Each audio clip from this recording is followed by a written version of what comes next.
What are the factors influencing entrepreneurial growth? This is another question that is usually asked in the essay section. With 15 marks in the question, I'd expect what are the factors influencing entrepreneurial growth?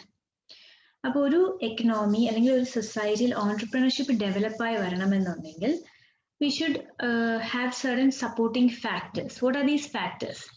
These factors have been mainly classified into economic factors and non-economic factors. So let's see what are the economic factors required for the growth of entrepreneurship.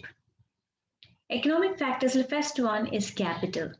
See, it is that which helps, it is the capital is something that enables the entrepreneurs to arrange all the other resources.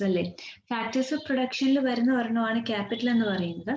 So all other factors of production ഒരുമിച്ച് organise ചെയ്ത് കൊണ്ടുവരണമെന്നുണ്ടെങ്കിൽ capital is very crucial.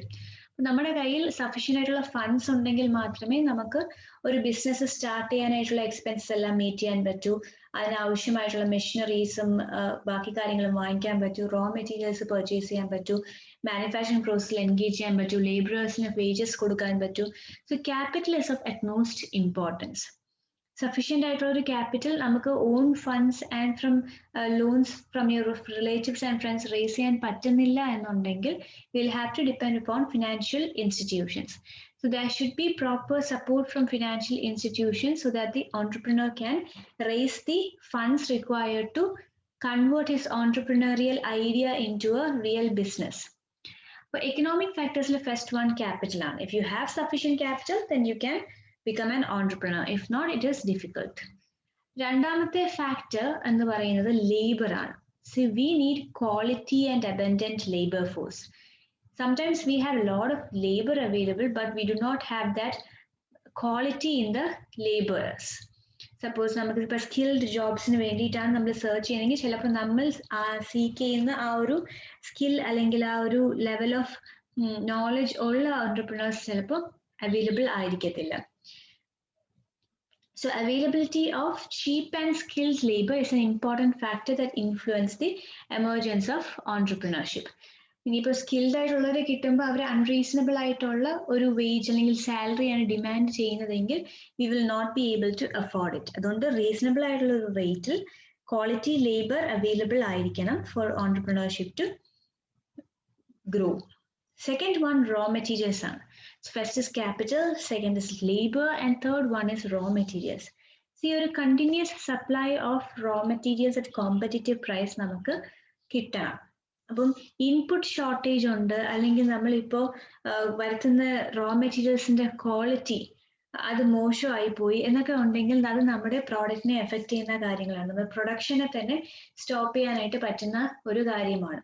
So raw materials, we should ensure that we have an uninterrupted supply of raw materials and that the raw materials are available at a reasonable price. ഇപ്പം നമ്മൾ shortage ഒക്കെ വന്ന കാരണം നാട്ടിലെങ്ങും കിട്ടാനില്ല, നമ്മൾ പുറത്തുനിന്ന് import ചെയ്ത് raw materials വരുത്തി പ്രൊഡക്ഷൻ കണ്ടിന്യൂ ചെയ്യേണ്ടിയൊക്കെ വന്നു കഴിഞ്ഞാൽ it will incur a lot of extra expenses and lead to a loss. So capital is one of the factor, labor is another factor, and third one is raw materials. Next one is the market. See, every entrepreneur should be aware of the nature and type of market. എങ്ങനത്തെ type of competition, ഒരു oligopoly condition ആണോ, monopoly condition ആണോ, മോണോപ്പൊളിസ്റ്റിക് ആണോ, അപ്പൊ ഏത് type of competition ആണ്, cut out competition ആണോ അതോ ഒരു ഹെൽത്തി കോമ്പറ്റീഷൻ ആണോ മാർക്കറ്റിൽ ഉള്ളത്. പിന്നെ ആ ഒരു നമ്മുടെ മാർക്കറ്റിൽ ടോട്ടൽ മാർക്കറ്റ് എന്ന് പറയുമ്പോൾ അതിൻ്റെ ഒരു ഡെമോഗ്രാഫിക്സ് എങ്ങനെയാണ്, അതായത് ഏത് ഏജ് ഗ്രൂപ്പിലുള്ള ആളുകൾ എത്ര പെർസെൻറ്റേജ് ഉണ്ട് ആ മാർക്കറ്റിൽ, ഫീമെയിൽസ് ആണോ മെയിൽസ് ആണോ ചിൽഡ്രൻ ആണോ കൂടുതലായിട്ടുള്ളത്, എഡ്യൂക്കേറ്റഡ് ആയിട്ടുള്ള ആളുകളാണോ അൺഎഡ്യൂക്കേറ്റഡ് ആയിട്ടുള്ള ആളുകളാണോ ആ ഏരിയയിലുള്ളത്. അപ്പൊ അങ്ങനെയുള്ള ഡെമോഗ്രഫിക്സ് കംപ്ലീറ്റ് മനസ്സിലാക്കി വെച്ചാൽ മാത്രമേ നമ്മുടെ ടാർഗറ്റ് കസ്റ്റമേഴ്സിനെ നമുക്ക് ഡിസൈഡ് ചെയ്ത് ആ കസ്റ്റമേഴ്സിനെ ഫോക്കസ് ചെയ്ത് അഡ്വർടൈസ് ചെയ്യാനും ഒക്കെ നമുക്ക് പറ്റത്തുള്ളൂ. So we should be well aware, or the entrepreneur should be well aware about the market conditions. You should also know whether there is any restrictions imposed. നമ്മൾ ആ ഒരു ഇൻഡസ്ട്രിയിൽ കയറുമ്പോഴത്തേക്കും ഗവൺമെന്റിന്റെ ലൈസൻസ് എടുക്കണം, പെർമിഷൻ എടുക്കണം, അല്ലെങ്കിൽ അതിൽ പിടിച്ചു നിൽക്കാൻ കുറച്ച് ബുദ്ധിമുട്ട് ആക്കുന്ന ചില കാര്യങ്ങളുണ്ട്. അതിനെ പറ്റിയൊക്കെ നമ്മൾ അവെയർ ആയിരിക്കണം. Next is infrastructural facilities. Okay, അപ്പൊ നമ്മുടെ കയ്യിൽ ഇപ്പോൾ ക്യാഷ് ഉണ്ട്, നമ്മൾ ആൾക്കാരെ നിയമിച്ചു, ലേബറേഴ്സ് ഉണ്ട്, സാധനമുണ്ട് മാനുഫാക്ചർ ചെയ്യാനായിട്ട്, റോ മെറ്റീരിയൽസ് കിട്ടി, മാർക്കറ്റ് കണ്ടീഷൻസ് എല്ലാം നമ്മൾ ഫെമിലിയറൈസ് ആയി കഴിഞ്ഞു എന്നിരിക്കട്ടെ. What do we need next? We need infrastructural facilities അല്ലേ. ഇപ്പൊ റോ മെറ്റീരിയൽസിനെ നമുക്ക് മാനുഫാക്ചറിങ് പ്ലേസ് വരെയും കൊണ്ടുപോകാൻ ട്രാൻസ്പോർട്ടേഷൻ ഫെസിലിറ്റി വേണം, ഫിനിഷ്ഡ് ഗുഡ്സിനെ അവിടെ നിന്ന് മാർക്കറ്റ് വരെ എത്തിക്കാൻ നമുക്ക് ട്രാൻസ്പോർട്ടേഷൻ വേണം, കമ്മ്യൂണിക്കേഷൻ ഫെസിലിറ്റീസ് വേണം, പവർ സപ്ലൈ വേണം, അത് യൂട്ടിലിറ്റീസ് വേണം. അപ്പൊ ഇങ്ങനെ ആവശ്യത്തിനുള്ള ഇൻഫ്രാസ്ട്രക്ചർ ഉണ്ടെങ്കിൽ മാത്രമേ ബിസിനസ് സ്മൂത്ത് ആയിട്ട് റൺ ചെയ്ത് പോകാനായിട്ട് പറ്റത്തുള്ളൂ. So it is also another factor which influences entrepreneurial growth. Next one support system. Support system എന്ന് പറഞ്ഞാൽ ഓൺട്രപ്രണറിനെ സപ്പോർട്ട് ചെയ്യാനായിട്ട് എന്ത് സിസ്റ്റമാണ് നമ്മുടെ കൺട്രിയിൽ ഉള്ളത്? See, in our case, we have got Industrial Development Bank of India, we have got Small Industries Development Bank of India, we have got District Industry Centers, we have got Kerala Finance Corporation. അപ്പം നമ്മുടെ ഓൺട്രപ്രണേഴ്സിന് ആവശ്യമുള്ള we have got Technical Consultancy Organizations. അപ്പം അവർക്ക് ആവശ്യമായിട്ടുള്ള technical support, know how, financial assistance, advisory services ഇതെല്ലാം provide ചെയ്യാനായിട്ട് various institutions ഉണ്ട് പല ലെവലിൽ, both at the local level, at the state level, at the national level. We have got a support system which is neatly planned out, and the efficiency with which these agencies perform is it also influences entrepreneurial growth. Last one, business risk ആണ്. See, നമുക്ക് എപ്പോഴും എന്താണ്, market is always fluctuating. അപ്പോൾ conditions will change. Sometimes size of the market will increase or it will decrease. അപ്പോൾ അങ്ങനെയൊക്കെയുള്ള കാര്യങ്ങൾ വരുമ്പോഴത്തേക്കും നമുക്ക് കറക്റ്റ് ആയിട്ട് നമ്മുടെ ഫ്യൂച്ചറിലുള്ള ഇൻകം പ്രിഡിക്റ്റ് ചെയ്യാൻ പറ്റാതെ പോവും. അപ്പോൾ റിസ്ക് ഫേസ് ചെയ്യുമ്പോഴത്തേക്കും ചിലപ്പോൾ ചിലവർ ഓൺട്രപ്രണർഷിപ്പിൽ നിന്നും ബാക്ക് ഔട്ട് ചെയ്യാനായിട്ട് ശ്രമിക്കും. So it is also a factor which influence entrepreneurial growth. Next category is non-economic factors. We finished discussing the economic factors. Now let's see what are the non-economic factors. The non-economic factors that affect entrepreneurial growth are mainly classified into three: social, cultural, psychological, and personal. Let's look in detail what are the socio-cultural factors affecting entrepreneurship. The first point is legitimacy of entrepreneurship. The word legitimacy means the authenticity or legality. See, നമ്മൾ ഉദ്ദേശിക്കുന്ന ഇത്രയേ ഉള്ളൂ. If you are going to tell the society that you are an entrepreneur, to what extent are they going to take you seriously? അതായത് നമ്മളിപ്പോൾ entrepreneurship എന്ന് പറയുന്ന ആ ഒരു ജോബിനെ ആളുകൾ അതിനെ ഒരു ഒതന്റിസിറ്റി കൊടുക്കുന്നുണ്ടോ, അതിനെ അക്സെപ്റ്റ് ചെയ്യുന്നുണ്ടോ, അതോ അതിനെ അവർ കാര്യമായിട്ട് ഒരു പ്രൊഫഷൻ പോലെ കൺസിഡർ ചെയ്യാതിരിക്കുന്നുണ്ടോ? അത് ഓൺട്രപ്രണർഷിപ്പിനെ എഫക്ട് ചെയ്യും. ഇപ്പോൾ പെയ്ഡ് പ്രൊഫഷണൽ ജോബ്സിന് മാത്രമാണ് ആളുകൾ അംഗീകാരം കൊടുക്കുന്നത്. If you are a doctor, you are a lawyer, you are an advocate എന്നൊക്കെ പറയുമ്പോൾ ആളുകൾ ഒരു അക്സെപ്റ്റൻസ് ആൻഡ് റെസ്പെക്ട് തരുന്നുണ്ട്. പക്ഷെ when you say you are an entrepreneur, everybody is mocking you, അല്ലെങ്കിൽ അവർ നമ്മളെ അക്സെപ്റ്റ് ചെയ്യുന്നില്ല എന്നൊരു സിറ്റുവേഷൻ ആണെങ്കിൽ people will be discourage from entering in to entrepreneurship. അപ്പൊ ആ ഒരു ലെജിറ്റിമസി എന്ന് പറയുന്ന factor is one that deals with the approval or disapproval granted for entrepreneurial behavior. അതിനെ ബേസ് ചെയ്തിരിക്കും ഓൺട്രപ്രണർഷിപ്പ് വരണോ അതോ വേണ്ടിയോ, ഗ്രോ ചെയ്ത് വരുമോ അതോ ഇല്ലയോ എന്നുള്ള രീതിയിൽ നമുക്ക് മനസ്സിലാക്കാം. അപ്പം ഇപ്പൊ ട്രഡീഷണൽ ആയിട്ടുള്ള ഒരു വ്യൂ ആണ് ഓൺട്രപ്രണർഷിപ്പ് എന്ന് പറയുന്നതിൽ വലിയ സ്കോപ്പ് ഇല്ല, വേറെ ഒന്നിനും ചാൻസ് ഇല്ലാത്തവരാണ് ഇതിലോട്ടേക്ക് പോകുന്നത്, ഭയങ്കര റിസ്കി ആണ് എന്നൊക്കെ ഉള്ളൊരു കോൺസെപ്റ്റ്. അപ്പൊ ആ ഒരു ട്രഡീഷണൽ പോയിന്റ് ഓഫ് വ്യൂ മാറി വരേണ്ടതായിട്ട് ഉണ്ട്. രണ്ടാമത്തത് സോഷ്യൽ മൊബിലിറ്റി ആണ്. സോഷ്യോ കൾച്ചറൽ ഫാക്ടേഴ്സിൽ second one is social mobility. ഈ മൊബിലിറ്റി എന്ന് പറയുമ്പോഴത്തേക്കും it means both social and geographical mobility. What do you mean by social mobility? നമ്മളിപ്പോൾ ഒരു സൊസൈറ്റി എടുക്കുകയാണെങ്കിൽ it is classified into high income group, the middle income group and low income group അല്ലേ. അല്ലെങ്കിൽ ഇപ്പം നല്ല രീതിയിലുള്ള ഒരു top level bottom level നമ്മൾ ക്ലാസിഫൈ ചെയ്യുന്ന പോലെ തന്നെയാണ്. Based on the income level you will be categorized in to a particular class അല്ലെ. അപ്പോൾ നിങ്ങൾക്കിപ്പോൾ ഒരു മിഡിൽ ക്ലാസ്സിൽ നിന്നും നിങ്ങൾക്കൊരു ഹൈ ഇൻകം ഗ്രൂപ്പ് കാറ്റഗറിയിലോട്ട് ഷിഫ്റ്റ് ചെയ്യണം. പക്ഷെ അങ്ങനെ നിങ്ങൾ റൈസ് ചെയ്ത് വരുമ്പോഴത്തേക്കും ആ ടോപ്പ് ലെവലിലുള്ള ആളുകൾ എന്താണ് നിങ്ങളെ വളർന്നു വരാനായിട്ട് സമ്മതിക്കുന്നില്ല, നിങ്ങളെ ഒപ്രസ് ചെയ്യാനായിട്ടാണ് ട്രൈ ചെയ്തുകൊണ്ടിരിക്കുന്നത്, നിങ്ങൾക്ക് ഓരോ ഒബ്സ്റ്റക്കിൾസ് ക്രിയേറ്റ് ചെയ്തുകൊണ്ടിരിക്കുന്നു എന്നുണ്ടെങ്കിൽ നമുക്ക് നമ്മുടെ ഓൺടർപ്രണർഷിപ്പ് ഗ്രോ ചെയ്ത് കൊണ്ടുവരാനായിട്ട് പറ്റത്തില്ല. അപ്പൊ between the various status or between the various social levels, we must be able to move freely. Anyone who's in the low income category should be able to move up to the high income category without facing obstacles put forward by the society. അപ്പൊ അതാണ് മൊബിലിറ്റിയുടെ ബേസിസിൽ ഇപ്പോൾ ജോഗ്രഫിക്കലാണ്, നമ്മളിപ്പോൾ ഒരു rural ഏരിയയിലാണ് locate ആയി പോയത്. We have got wonderful ideas to start a business venture, but we do not have the opportunity to do so in that particular area. അപ്പോൾ നമുക്ക് എന്ത് ചെയ്തേ പറ്റത്തുള്ളൂ, ഒരു urban ഏരിയയിൽ വന്ന് സെറ്റിൽ ചെയ്ത ശേഷം മാത്രമേ അവിടുത്തെ ഫെസിലിറ്റീസ് യൂട്ടിലൈസ് ചെയ്ത് നമുക്ക് ബിസിനസ് സ്റ്റാർട്ട് ചെയ്യാൻ പറ്റൂ. പക്ഷെ അങ്ങനെ ഒരാൾക്ക് ജോഗ്രഫിക്കലി മൂവ് ചെയ്യാനായിട്ട് ആ ഒരു ട്രാൻസ്പോർട്ടേഷൻ ഫെസിലിറ്റി ഇല്ല, അല്ലെങ്കിൽ ഇപ്പുറത്തോട്ട് വരുമ്പോഴത്തേക്കും കോസ്റ്റ് ഓഫ് ലിവിങ് ഹൈ ആയത് കാരണം അവിടെ സ്റ്റേ ചെയ്യാനായിട്ട് ഒരു ഓപ്പർച്യൂണിറ്റി ഇല്ല, ന്യൂ എൻട്രൻസിന് ഒരു അവസരം കൊടുക്കുന്നില്ല. അപ്പൊ ഇങ്ങനത്തെയൊക്കെ ഒബ്സ്റ്റക്കിൾസ് വരുമ്പോഴത്തേക്കും it will effect entrepreneurship. Third one is the family background. So you're already familiar with the term inherited entrepreneurs or second generation entrepreneurs. അവരാരാണ്? Entrepreneurial ഫാമിലീസിൽ നിന്നുള്ളവരെയാണ് നമ്മൾ അങ്ങനെ പറയുന്നത്. അപ്പോൾ ഒരു ഓൺടർപ്രണറിയൽ ബാക്ക്ഗ്രൗണ്ട് ഫാമിലിക്ക് ഉണ്ടെന്നുണ്ടെങ്കിൽ they will already have a lot of knowledge from just observing their parents who are running the business, അല്ലേ? അപ്പൊ ആ ബിസിനസ് റൺ ചെയ്തുകൊണ്ട് ഇരിക്കുന്നത് അവർ കൊച്ചിലോട്ട് കാണുവാണ്. അപ്പൊ അതുവഴിയായിട്ട് തന്നെ വീട്ടിൽ ഡിസ്കസ് ചെയ്യുന്നതൊക്കെ ആയിട്ട് കുറെ നോളജ് അക്യൂർ ചെയ്തിട്ടുണ്ടായിരിക്കും. എന്നിട്ടാണ് അവർ ബിസിനസ് എന്ന് പറയുന്ന ഒരു ഫീൽഡിലോട്ട് ഇറങ്ങുന്നത്. ആദ്യമായിട്ട് ഇറങ്ങുന്നവരല്ല. they already have enough knowledge. അപ്പൊ ആ ഒരു ബാക്ക്ഗ്രൗണ്ട് എന്ന് പറയുന്നത് ഓൺടർപ്രണർഷിപ്പിന് ഹെൽപ്പ് ചെയ്യുന്ന ഒരു ഫാക്ടർ തന്നെയാണ്. Next one is religion or culture. Religion and culture എന്ന് പറയുമ്പോഴത്തേക്കും നമ്മുടെ റിലീജിയനെ ബേസ് ചെയ്തിരിക്കും ഇപ്പോൾ നമ്മൾ ഏത് ബിസിനസ് ചൂസ് ചെയ്യുന്നു എന്നുള്ളത്, അല്ലേ? അപ്പം ചില റിലീജിയൻ പെർട്ടിക്കുലർ റിലീജിയൻസ് ചൂസ് ചെയ്യുമ്പോൾ അവർക്ക് ഇപ്പോൾ ലെതർ ബിസിനസ്സിൽ എൻഗേജ് ചെയ്തുകൂടാ, അല്ലെങ്കിൽ എന്താണ് ചില ബിസിനസ് ഒക്കെ അവർക്ക് റെസ്ട്രിക്റ്റഡ് ആണ്. ഇപ്പം ആൽക്കഹോളിൽ അവർ ഡീലിങ്സ് നടത്തത്തില്ല. അപ്പൊ അങ്ങനെ റെസ്ട്രിക്ഷൻസ് ഉണ്ടായിരിക്കും. ആ ഒരു പെർട്ടിക്കുലർ ഇൻഡസ്ട്രിയിൽ ആ ഒരു പെർട്ടിക്കുലർ റിലീജിയനിലുള്ളവർ എൻ്റർ ചെയ്യത്തില്ല. അല്ലെങ്കിൽ ചിലപ്പോൾ നമ്മുടെ കമ്മ്യൂണിറ്റിയുടെ ഭാഗമായിട്ട് തന്നെ നമ്മൾ ബിസിനസ് ആണ് ചെയ്തുകൊണ്ടേയിരിക്കുന്നത്.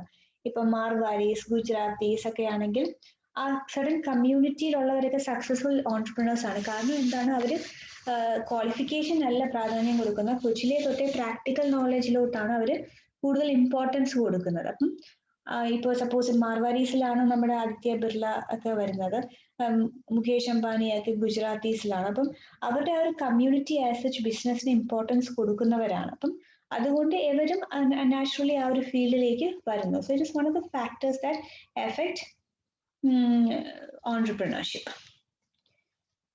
Next security. സി ഓൺടർപ്രണേഴ്സിന് ഒരു സെൻസ് ഓഫ് സെക്യൂരിറ്റി വേണം, അല്ലേ? that the money that you invest will not be lost completely. Obviously, risk factor is unavoidable. Risk അവിടെ എപ്പോഴും ഉണ്ട്. റിസ്ക് ഫേസ് ചെയ്യാൻ വില്ലിംഗ് ആയിട്ടുള്ള ഒരാൾക്ക് മാത്രമേ ഓൺടർപ്രണർ ആകാനും പറ്റത്തുള്ളൂ. ബട്ട് കംപ്ലീറ്റ്ലി നഷ്ടമായി പോകത്തില്ല എന്നൊരു അഷുറൻസ്, ഒരു മിനിമൽ സെക്യൂരിറ്റി എങ്കിലും ഫീൽ ചെയ്താൽ മാത്രമേ ഒരാൾ ആ ഒരു ഏരിയയിലോട്ട് വരത്തുള്ളൂ. ഇനി അവർ പറയുന്ന ഒരു മിനിമം അല്ലെങ്കിൽ മോഡറേറ്റ് ലെവൽ ഓഫ് സെക്യൂരിറ്റി കിട്ടിയാലും മതി. കാരണം ആ ഒരു നമ്മളിപ്പോൾ ഒരു ഡിഫിക്കൽട്ട് സിറ്റുവേഷനിൽ കൂടെ കടന്നു പോകുമ്പോഴാണ് നമ്മൾ എപ്പോഴും എന്താണ് ഇന്നോവേറ്റീവ് ഐഡിയാസ് ആയിട്ട് മുമ്പോട്ട് വന്ന് ആ ഒരു കണ്ടീഷനിൽ നിന്നും നമുക്ക് ഒരു സൊല്യൂഷൻ ആയിട്ടാണ് ഓൺടർപ്രണർഷിപ്പിലേക്ക് മിക്കവരും തിരിയുന്നത്, അല്ലേ? നമുക്ക് വേറെ ഒരു മാർഗവും ഇല്ലാന്ന് വരുമ്പോൾ നമ്മൾ സ്വന്തമായിട്ടൊരു ബിസിനസ് എന്തുകൊണ്ട് സ്റ്റാർട്ട് ചെയ്തിടാൻ ചിന്തിക്കുന്നു, നമ്മൾക്ക് അത് എടുക്കാനായിട്ടുള്ള ഒരു വിൽ പവർ വരുന്നു, നമ്മൾ മോട്ടിവേറ്റഡ് ആകുന്നു, നമ്മൾ റിസ്ക് ബെയർ ചെയ്യാൻ വില്ലിംഗ് ആകുന്നു. അപ്പോൾ ഒരു മിനിമം ലെവൽ ഓഫ് സെക്യൂരിറ്റി വേണം ആളുകൾ അങ്ങോട്ടേക്ക് വരാനായിട്ട്. അതേസമയം തന്നെ കുറച്ചൊക്കെ ഒരു ടർബുലന്റ് കണ്ടീഷൻ ഉണ്ടെങ്കിൽ മാത്രമേ ആളുകൾ ഇത് എടുക്കാനായിട്ട് വില്ലിംഗ് ആകത്തും ഉള്ളൂ. ഇനി നെക്സ്റ്റ് എന്ന് പറയുന്നത് സൈക്കോളജിക്കൽ ഫാക്ടേഴ്സ് ആണ്. നോൺ എക്കണോമിക് ഫാക്ടേഴ്സിലെ സൈക്കോളജിക്കൽ ഫാക്ടേഴ്സ്. അപ്പോൾ സൈക്കോളജിക്കൽ ഫാക്ടേഴ്സ് ഏതൊക്കെയാണ്? Need of achievement, withdrawal status. അപ്പോൾ നീഡ് ഓഫ് അച്ചീവ്മെന്റ് എന്ന് പറഞ്ഞാൽ നമുക്കിപ്പോൾ ഒരു അംഗീകാരം കിട്ടണം. We need to achieve something, we need to get that satisfaction of introducing something novel in the market. അങ്ങനെയൊക്കെ ഉണ്ടെങ്കിൽ മാത്രമേ നമുക്ക് എന്ത് ചെയ്യാനായിട്ട് തോന്നത്തുള്ളൂ, ഓൺടർപ്രണർഷിപ്പിലേക്ക് വരാനായിട്ട് തോന്നത്തുള്ളൂ. ആ ഒരു നീഡ് ഫോർ അച്ചീവ്മെന്റ് തോന്നിയില്ല എന്നുണ്ടെങ്കിൽ നമ്മൾ ഈ ഫീൽഡിലേക്ക് ഇറങ്ങത്തില്ല. Next point is withdrawal of status. See, withdrawal of status എന്ന് പറയുമ്പോഴത്തേക്കും see, there is a group of people in the society that you respect and from whom you want to be, whom you want their approval. അല്ലേ, നമുക്ക് വേറൊരാളുടെ approval വേണം, അവർ നമ്മളെ accept ചെയ്യണം, അവരും നമ്മളെ റെസ്പെക്ട് ചെയ്യണം, അപ്പോഴേ നമ്മുടെ ഒരു സെൽഫ് എസ്റ്റീം ബൂസ്റ്റഡ് ആവത്തുള്ളൂ. അപ്പം we want them to appreciate us. But suppose they are treating us with disregard, അവർ നമ്മൾ എക്സ്പെക്ട് ചെയ്യുന്ന രീതിയിൽ നമ്മൾ ട്രീറ്റ് ചെയ്യുന്നില്ല എന്നുണ്ടെങ്കിൽ ആളുകൾ പല രീതിയിൽ റിയാക്ട് ചെയ്യും. ചിലരെന്ത് ചെയ്യും, ഒരു സപ്പോസ് ഇപ്പം എല്ലാം ഡോക്ടേഴ്സ് എൻജിനീയേഴ്സ് ഒക്കെ ഉള്ള ഒരു ഏരിയയിലാണ് നിങ്ങൾ ജനിച്ച് വളർന്ന് വരുന്നത്, എല്ലാവരും അവരുടെ പാരൻസിന്റെ തൊഴിൽ തന്നെയാണ് എടുക്കുന്നത്, അവരെല്ലാവരും ആ ഒരു പാത്ത് ഫോളോ ചെയ്തുകൊണ്ടിരിക്കുകയാണ്. അപ്പോൾ ഫാമിലി ഫ്രണ്ട്സ് ആയിട്ടുള്ളവർ വരുവാണ്, നിങ്ങൾ എന്താണ് ചെയ്യുന്നതെന്ന് ചോദിക്കുന്നു.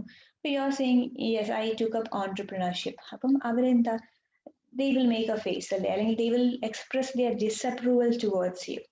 But that discourages you, and there are different ways in which people react to this disapproval. അല്ലെ, ഫസ്റ്റ് വൺ എന്ന് പറഞ്ഞാൽ യു വിൽ ബിക്കം എ റിട്രീറ്റിസ്റ്റ്. റിട്രീറ്റിസ്റ്റ് എന്ന് പറഞ്ഞാൽ ഞാനിപ്പോൾ എന്താണോ ചെയ്തുകൊണ്ടിരിക്കുന്നത് ഞാൻ അത് ചെയ്യും, ബട്ട് ഞാൻ എന്ത് ചെയ്യും, ബാക്കിയുള്ളവരിൽ നിന്നും മാറി ഒഴിഞ്ഞ് ഗ്യാതറിങ്സിനൊന്നും പോവാതെ ആരെയും ഫേസ് ചെയ്യാതെ കഴിവതും ഒഴിഞ്ഞ് മാറി എൻ്റെ കാര്യം മാത്രമേ നോക്കി ഒതുങ്ങിക്കൂടാനായിട്ട് നോക്കും. രണ്ടാമത്തെ റിച്വലിസ്റ്റ് ആണ്. ഞാനിപ്പോൾ ഏത് കണ്ടീഷനിലാണോ ഞാൻ ആ കണ്ടീഷനിൽ തന്നെ കണ്ടിന്യൂ ചെയ്ത് പോയിക്കൊണ്ടിരിക്കും. Yes, right now I have a very insecure job position, but I am okay with it, what's wrong with you എന്നുള്ള മട്ടിൽ നമ്മൾ ആ ഒരു ഡിഫെൻസീവ് മോഡ് എടുക്കുകയാണെങ്കിൽ അത് റിച്വലിസ്റ്റ് മോഡാണ്.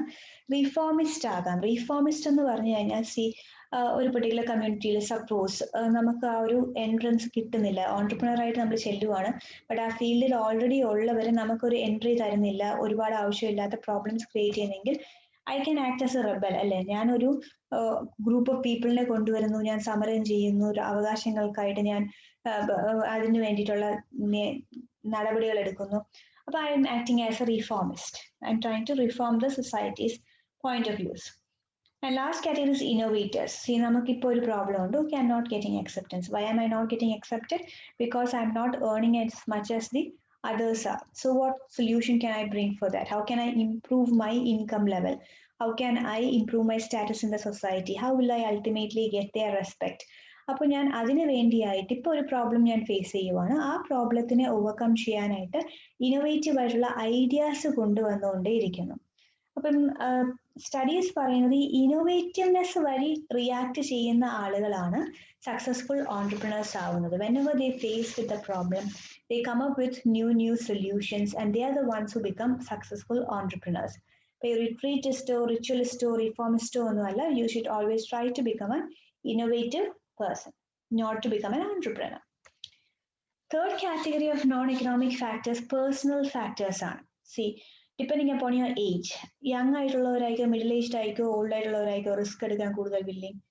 Obviously the young will be more willing. അല്ലെ, നിങ്ങളിപ്പോൾ മാരിഡ് ആവുന്നതിനൊക്കെ മുമ്പ് ചെറിയ ഒരു പ്രായത്തിലൊക്കെ ആണെങ്കിൽ you have got that space to try out things and make mistakes. അപ്പോൾ നമുക്ക് ട്രൈ ഔട്ട് ചെയ്യാം, വർക്ക്ഔട്ട് ചെയ്തില്ല എന്ന് കണ്ടാൽ ഓക്കെ അടുത്തതിലോട്ട് തിരിയാം. അപ്പോൾ നമുക്ക് അതിനായിട്ടൊരു സാവകാശം കിട്ടും. അപ്പോൾ age is A factor that effects entrepreneurship growth. Marital status, ഇപ്പോൾ ഓൾറെഡി മാരിഡ് ആൻഡ് സെറ്റിൽഡ് ആയിട്ടുള്ള ആളുകളാണെങ്കിൽ അധികം റിസ്ക് എടുക്കാനായിട്ട് അവർ വില്ലിങ് ആവില്ല. അല്ലേ, ഒരു ഐഡിയ വന്നാൽ പോലും they will try to work out that idea along with their jobs. ഇപ്പോൾ ജോബ് കളഞ്ഞിട്ട് ഫുള്ളി അതിലോട്ട് ഇറങ്ങാതെ സൈഡായിട്ട് വല്ലതും കൊണ്ടുപോകാനേ നോക്കും. അപ്പോൾ ആ ഒരു ലെവലിലെ ഗ്രോത്ത് എക്സ്പെക്ട് ചെയ്യാനും പറ്റത്തുള്ളൂ. ബട്ട് മാരിറ്റൽ സ്റ്റാറ്റസ് ഒന്നുമില്ല, സിംഗിൾ ആയിട്ടിരിക്കുന്ന ഒരാൾക്കാണെങ്കിൽ പ്രത്യേകിച്ച് അങ്ങനെ റിസ്ക് ഒന്നുമില്ല നോക്കാനായിട്ട്, നമ്മൾ രണ്ടും കൽപ്പിച്ചാൽ ഇതിലോട്ടൊന്ന് ഇറങ്ങാം. എഡ്യൂക്കേഷൻ ലെവൽ വെൽ ക്വാളിഫൈഡ് ആണ്, ടെക്നിക്കൽ നോ ഹൗ ഉണ്ട്, ടെക്നോളജിക്കൽ നോളേജ് ഉണ്ട് എന്നൊക്കെ ഉള്ള ഒരാൾക്ക് കുറച്ചും കൂടെ നല്ല രീതിയിൽ വളർന്നു വരാൻ സ്കോപ്പ് ഉണ്ട്. പിന്നെ എക്സ്പീരിയൻസ് ഓൾസോ മാറ്റേഴ്സ്. അപ്പോൾ ഇപ്പോൾ നമുക്ക് എത്ര വർഷമായിട്ട് നമ്മൾ ഓരോ പെർട്ടിക്കുലർ ഫീൽഡിൽ നിൽക്കുന്നു അതനുസരിച്ച് നമുക്ക് എക്സ്പീരിയൻസ് ഗെയിൻ ചെയ്തിട്ട് ഓൺട്രപ്രണർ ആയിട്ട് ആ ഫീൽഡിൽ ഇറങ്ങാവുന്നതാണ്. ഇപ്പോൾ ഫ്രണ്ട്സ്, റിലേറ്റീവ്സ്, ഫാമിലി സെറ്റപ്പ് ഇതെല്ലാം ഉണ്ട്. അപ്പൊ നമ്മൾ ആരുടെ കൂടെയാണോ നടക്കുന്നത്, ആരുടെ കൂടെയാണോ ഇടപഴകുന്നത്, ആരുടെ കൂടെയാണോ നമ്മുടെ ഐഡിയ ഷെയർ ചെയ്യുന്നത്, അവരുടെ മൈൻഡ് സെറ്റ് പോലെ ഇരിക്കും നമ്മളെയും ഡിസിഷൻസ് എന്ന് പറയുന്നത്. If you R putting forward N excellent idea but people in your social circle discourages you, then you will not have the courage to move ahead with that particular idea. ആ ഒരു കാര്യങ്ങളെല്ലാം personal ഫാക്ടേഴ്സിൽ വരുന്നതാണ്. Last is other factors. There are also other factors that affect entrepreneurial growth. For example, the government policy, the supportive actions of the government, locational advantages, political patronage. ഇതെല്ലാം നമ്മുടെ entrepreneurial growthനെ affect ചെയ്യുന്ന factors ആണ്. അപ്പോൾ ചിലപ്പോൾ നമുക്കൊരു particular ലൊക്കേഷനിൽ കൊണ്ടുപോയി business start ചെയ്ത റൂറൽ ഏരിയയിൽ അവർ സബ്സിഡീസ് കൊടുക്കുന്നു എന്ന് പറയുമ്പോൾ നമ്മൾ അങ്ങോട്ടേക്ക് പോകുന്നു. കിട്ടിയില്ല എന്നുണ്ടെങ്കിൽ അവിടെ നമ്മൾ ബിസിനസ് സ്റ്റാർട്ട് ചെയ്യത്തില്ല. ആ ഒരു ഏരിയയിൽ എക്കണോമിക് ഓൺടർപ്രണറിയൽ ഗ്രോത്തും നടക്കത്തില്ല. പൊളിറ്റിക്കൽ പേട്രണേജ്, നിങ്ങൾ ഏത് പാർട്ടിയാണോ, ചിലപ്പോൾ നമുക്ക് പൊളിറ്റിക്കൽ വ്യൂസ് കാരണം നമ്മൾ ചില പാർട്ടീസിനെയും പൊളിറ്റീഷ്യൻസിനെയും സപ്പോർട്ട് ചെയ്യുമല്ലേ, അവർ ക്യാമ്പയിൻ ചെയ്യുന്ന സമയത്തും വോട്ട് ചോദിക്കുന്ന സമയത്തും. അപ്പൊ when they come in to power may be they will support your business in return for a favour that you have done them. അല്ല ഇപ്പൊ ഓപ്പോസിറ്റ് ടീമാണ് ജയിച്ചു വരുന്നതെങ്കിൽ ഓക്കെ, നിങ്ങൾ സപ്പോർട്ട് ചെയ്തില്ലായിരുന്നു എന്ന് നോക്കി വെച്ചിട്ട് വേണമെങ്കിൽ നിങ്ങളെ ഒന്ന് ഡിസ്കറേജ് ചെയ്യുന്ന രീതിയിൽ വേണമെങ്കിലും അവർ മൂവ് ചെയ്യാവുന്നതാണ്. So these are the main factors that influence entrepreneurial growth. The next class will നമുക്ക് concepts of entrepreneurship and entrepreneurship development cycle കൂടെ നോക്കാം. അത് രണ്ടും കൂടെ കഴിഞ്ഞാൽ ഫസ്റ്റ് മൊഡ്യൂൾ കംപ്ലീറ്റ് ആവും. Thank you.